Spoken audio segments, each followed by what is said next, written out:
ब्राह्मण का मतलब है बृहद।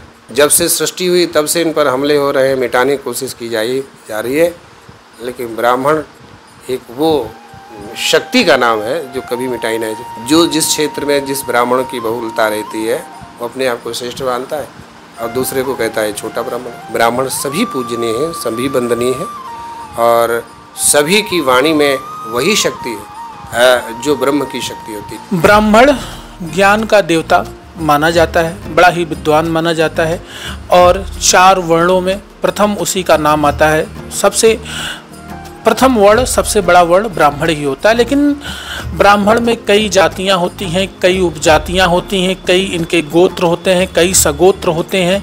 आज हम ब्राह्मणों पर पूरा उनकी कुंडली जानने के लिए कथावाचक शिवांश भाई मिश्र के साथ जुड़ रहे हैं, जो ब्राह्मण की कुंडली आज तिलक पत्रिका पर खोलकर रखेंगे और बताएंगे कि कैसे करें पहचान सरयू पारी, कान्यकोप और धनाढ्य जितने प्रकार के ब्राह्मण होते हैं उनकी। वास्तव में जो ब्राह्मण समाज है ये किसी से नफरत नहीं करता, लेकिन लोगों ने ऐसा कुछ बना दिया है कि ये सब जाति पाति बांटना ब्राह्मणों ने शुरू किया, ब्राह्मणों ने बांटा। हम लोग जाति पाति में किसी को कोई भेदभाव नहीं रखते, सबको गले लगाने वाले हैं सब। ब्राह्मण का मतलब है बृहद। बृहत्वाद ब्रह्मणत्वाद च ब्रह्म इत्यभिधीयते। जिसकी सोच बृहद हो उसको, और जो सब में जो व्याप्त हो, वही ब्राह्मण है, वही ब्रह्म है, वही ब्राह्मण है। हम लोगों की सोच बड़ी बृहद है, हम छोटा सोचते ही नहीं, हम सबको गले लगाते हैं। हम लोग क्या कहते हैं, सर्वे भवन्तु सुखिनः, ये ब्राह्मण का वचन। ब्राह्मण किसी के घर पूजन कराने जाता है, किसी को आशीर्वाद देता है, तो केवल उस यजमान को ही आशीर्वाद नहीं देता है, उसके साथ में सर्व समाज को भी आशीर्वाद दे देता है। जो उनको गाली देते उनको भी, सर्वे भवन्तु सुखिनः, सर्वे सन्तु निरामया और सर्वे भद्राणि पश्यन्तु मा कश्चित् दुःखभाग्। सभी सुखी हो, सभी निरोगी हो, सबके जीवन में कल्याण। ये दूसरे वर्ग का ऐसा नहीं बोलता है, सिर्फ ब्राह्मण के मुख से ही इस प्रकार का आशीर्वाद निकलता है। उसको कोई गाली देता है, उसके भी सुख की कामना करता है, उसके भी कल्याण की कामना करता है। ये ब्राह्मणों की उदात्त भावना रही है। इसीलिए भगवान का एक वचन है भागवत में, न ब्राह्मणान में दैत रूप में तत् चतुष्टयम। एतत् चतुष्टयम रूपम न दैतम। भगवान कहते हैं जो मेरा चतुर्भुज रूप है वो भी मुझे उतना प्यारा नहीं है जितना मुझे ब्राह्मण प्यारे हैं। भगवान स्वयं, भगवान का वचन। न ब्राह्मणान में दैत, दैत माने प्रिय, रूप में तत् चतुष्टयम। मुझे मेरा ये चतुर्भुज रूप भी उतना प्रसन्न नहीं है, पसंद नहीं है जितना मुझे ब्राह्मण प्रिय है। और वो ब्राह्मण अगर कहीं विद्या संपन्न हो, वैदिक हो, अपने जीवन की दिनचर्या को वेदानुसार आचरण करता हो, तो फिर भगवान कहते हो तो फिर मेरा स्वरूप ही होता है। इसलिए ब्राह्मणों के प्रति जो नफरती वाणी आजकल वामपंथी लोग फैला रहे हैं, ये कोई आज नई बात नहीं। आज सोशल मीडिया का ज़माना है, सब लिख कर यूट्यूब पे, फेसबुक पे इधर उधर डालते हैं तो फैल गई। नहीं तो ये चीज़ें तो जब से सृष्टि प्रारंभ हुई तब से ब्राह्मणों पर और गाय पर और सनातन संस्कृति पर हमले होते ही रहे, इसमें कोई बहुत बड़ी बात रही। लेकिन दुनिया की कोई भी शक्ति, रावण जैसे अत्याचारी, कुंभकर्ण, हिरण्यकश्यपु, हिरण्याक्ष और आपका कंस, इनसे बड़ा तो कोई अत्याचारी नहीं होगा। जब से सृष्टि हुई तब से इन पर हमले हो रहे हैं, मिटाने की कोशिश की जा रही है, लेकिन ब्राह्मण एक वो शक्ति का नाम है जो कभी मिटाई नहीं जाती। इसका संबंध सीधे ब्रह्म से है, ब्राह्मण का संबंध सीधे ब्रह्म से है। ब्रह्म को मिटाने का मतलब है सृष्टि को समाप्त कर देना। इसमें तो किसी की सामर्थ्य ही नहीं, जिसके रक्षक स्वयं परमात्मा सनातन की मूल है।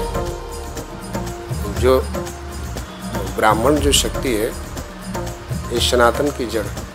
ये जानते हैं कि अगर ब्राह्मण जीवित रहेगा, राक्षस लोग क्या सोचते हैं, ये ब्राह्मणों के कारण ही सनातन धर्म नष्ट नहीं हो पा रहा है, इसलिए इनको सबसे पहले नष्ट करना चाहिए। जब ये नष्ट हो जाएंगे तो वेदों को कौन पढ़ेगा, उनकी व्याख्या कौन करेगा, और जब वेदों की व्याख्या नहीं होगी तो उसमें जो वर्णित जो देवता हैं, भगवान की मूर्ति, विविध मूर्तियाँ हैं, उनके विषय में कोई जानेगा नहीं। सनातन का यही तो मूल है। भगवान के निराकार की भी उपासना करते हैं, साकार की उपासना करते हैं। दूसरे धर्म वाले चर्च में जाओ कुछ नहीं है, क्रॉस टंगा है, मस्जिद में जाओ वहाँ भी कुछ नहीं है, कहीं भी कुछ नहीं है। वो तो विरोध भी करते हैं, हम उनका विरोध नहीं करते हैं। हम तो निराकार भी मानते हैं। हमारा परमात्मा निराकार भी है, हमारा परमात्मा निराकार भी है। नीर माने जल, जल के रूप में भी है। और हमारा परमात्मा जो है साकार रूप भी है। राम, कृष्ण, शिव, दुर्गा, हनुमान, सब तत्वों में वही परम तत्व समाया हुआ है। निराकार का मतलब जो है, जो लगाते हैं ना, जिसका कोई आकार ना हो, ये गलत अर्थ लगाते हैं। निषेध अर्थ में आ शब्द का उच्चारण होता है। आ, निर का इस्तेमाल नहीं होता। निर का अर्थ होता है निर्गतः आकारा निराकारा,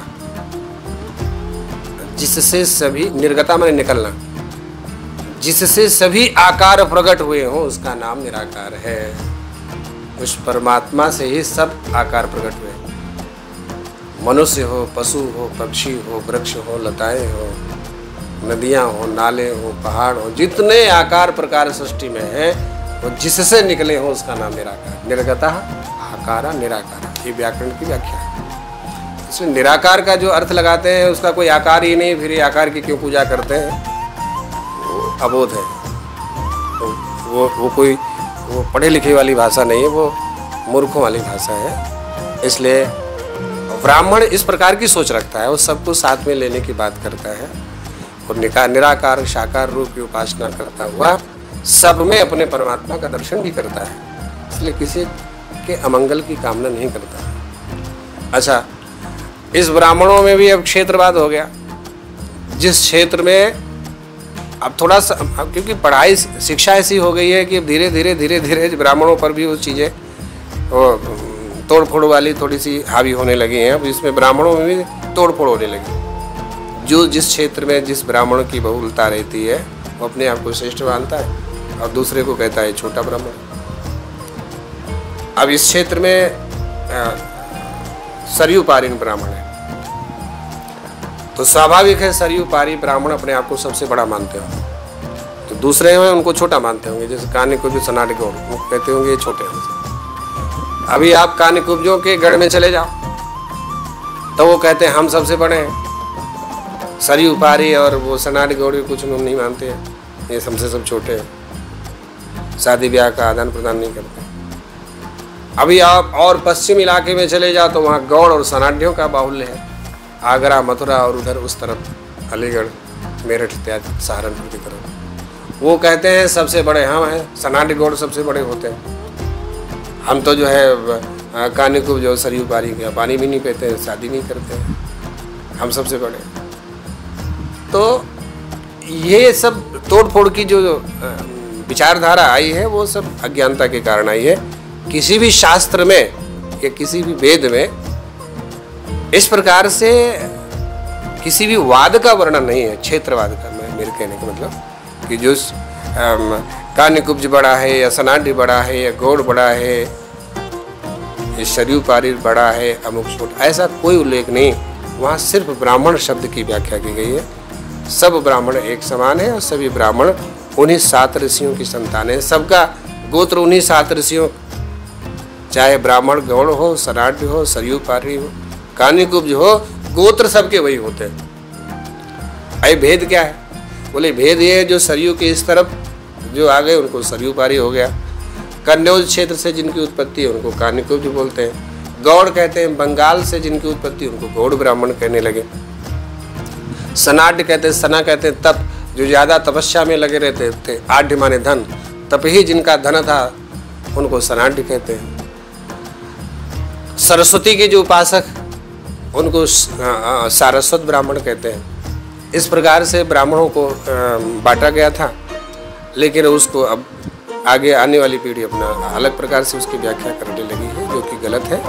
ब्राह्मण सभी पूजनीय है, सभी वंदनीय है और सभी की वाणी में वही शक्ति है जो ब्रह्म की शक्ति होती है। इसलिए कहा ना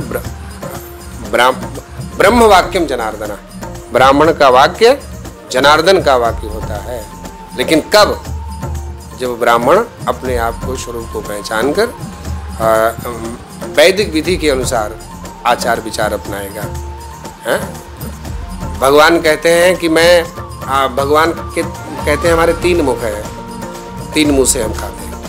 अगर भगवान को साक्षात खिलाना हो तो कैसे खिलाओगे? भगवान स्वयं प्रकट होते नहीं है। लेकिन भगवान ने वेदों में कहा अगर मुझे साक्षात खिलाना है तो मेरे 3 मुख हैं, ब्रह्ममुख, गौमुख, अग्निमुख। या तो अग्नि में हवन करिए, तो भगवान कहते हैं वो भी मेरा मुख ही है, मेरे उधर में जाता है। हवन नहीं कर सकते हैं तो गौ माता को खिला दो। गौ का मुख भी भगवान का ही मुख है, वो भी भगवान के नारायण के सहित सभी देवताओं की तृप्ति होती है। गाय नहीं है तो ब्राह्मण को खिला दो। ब्राह्मण का मुख भी भगवान कहते हो मेरा ही मुख है। ब्राह्मण के मुख में जो खिलाया जाता है वो उससे भी मेरी तृप्ति होती है, सब देवताओं की तृप्ति होती है। गौमुख, ब्राह्मण मुख, अग्निमुख, भगवान के 3 मुख हैं, उन्होंने वर्णन किया है। तो जिस मुख को भगवान अपना मुख कहते हैं उस मुख को पवित्र रखना भी तो अपना कर्तव्य बनता है।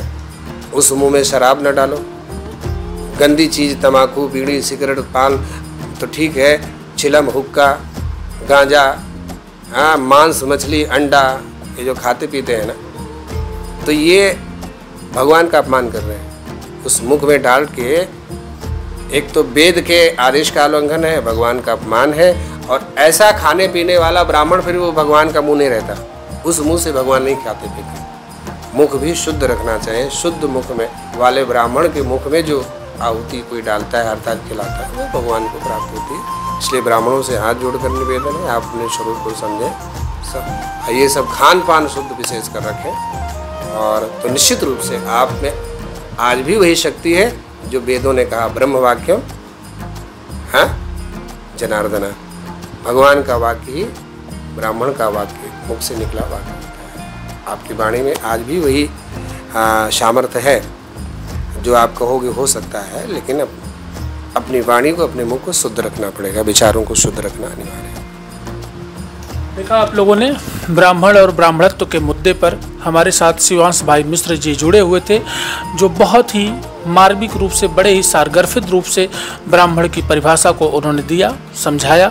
और इसके साथ ही ब्राह्मणों के लिए उन्होंने एक संदेश भी दिया कि क्योंकि ब्राह्मण का मुख ईश्वर का मुख है, इसलिए उसका भी ख्याल रखें। मैं देवेश पांडे, अयोध्या।